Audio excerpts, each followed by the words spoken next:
Welcome to the Learning Pines YouTube. We hope this video helps. You'll start by getting hardware right. This matters because alignment and power determine charging speed and heat.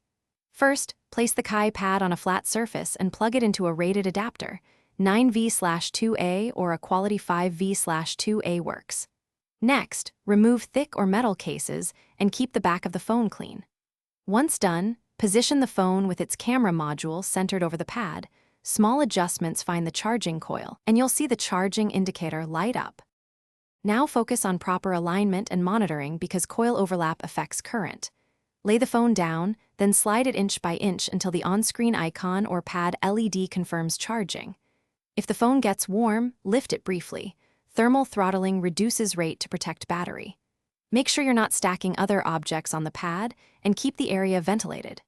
Once stable, you can leave it to top up. Overnight is fine if you want convenience, though slower than wired charging. To finish, take the phone off the pad when charging completes to limit battery stress. Frequent full charges can age cells faster. If charging won't start, first test the pad with another phone or try a different USB cable and adapter to isolate the fault. Also check for foreign objects, magnetic mounts, or metal cases that block the coil. If problems persist, reboot the phone and install system updates. That often fixes sensor or charging logic issues and gets you back to reliable wireless charging. Thanks for watching. Consider subscribing if we helped you.